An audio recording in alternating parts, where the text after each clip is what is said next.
ಪ್ರಾಣ ಉಳಿಸುವ ನೀರಿಗೆ ಪ್ರಾಣ ತೆಗೆಯುವ ಶಕ್ತಿಯೂ ಕೂಡ ಇರುತ್ತದೆ. ಆದ್ದರಿಂದ ಯಾರನ್ನು ಕೂಡ ಕಡೆಗಣಿಸಬಾರದು. ನೀವು ಯಾರನ್ನು ಮೋಸ ಮಾಡಿ ತುಳಿದಿದ್ದೀರೋ ಅವರಿಗೂ ನಿಮ್ಮನ್ನು ತುಳಿಯುವ ಶಕ್ತಿ ಇರುತ್ತದೆ.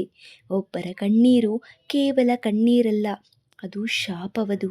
ಶ್ರೀಕೃಷ್ಣ ಪರಮಾತ್ಮ ಎಷ್ಟು ಒಳ್ಳೆ ಮಾತುಗಳಲ್ಲಿ ಹೇಳಿದ್ದಾರೆ ಅಲ್ಲವಾ. ಇವತ್ತು ನಮ್ಮ ಅಕ್ಕರ ಮನೆಗೆ ಮಾತಾಡ್ಸ್ಕೊಂಡು ಹೋಗೋಣ ಅಂತೇಳಿ ಬಂದಿದ್ವಿ.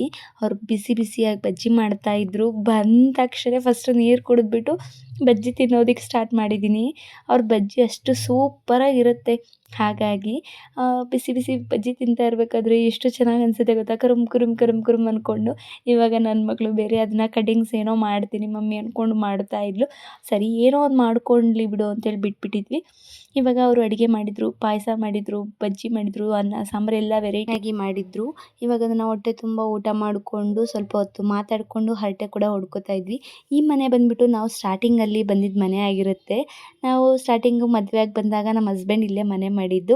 ಅದು ಮೇಲೆ ಅಲ್ಲಿ ಕಾಣಿಸ್ತಾ ಇದೆ ಅಲ್ವಾ, ಆ ಮನೆಗೆ ನಾವು ಫಸ್ಟ್ ಬಂದಿದ್ದು. ಒಂದು 2 ವರ್ಷ ಮನೇಲಿ ಇದ್ವಿ ಅಂತೇಳಿ ಅನಿಸುತ್ತೆ. ಅದಾದಮೇಲೆ ನಾವು ಮನೆ ಚೇಂಜ್ ಮಾಡಿಕೊಂಡು ಬೇರೆ ಕಡೆ ಹೋದ್ವಿ.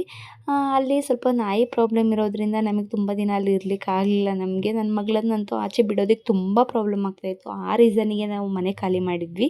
ಸಂಜೆವರೆಗೂ ಇಲ್ಲೇ ಇದ್ಬಿಟ್ಟು ನಾವು ಆಮೇಲೆ ಮನೆಗೆ ಹೊರಟ್ವಿ. ಇವತ್ತಿನ ವ್ಲಾಗ್ ಇಷ್ಟೇ ಫ್ರೆಂಡ್ಸ್. ಬಾಯ್ ಬಾಯ್.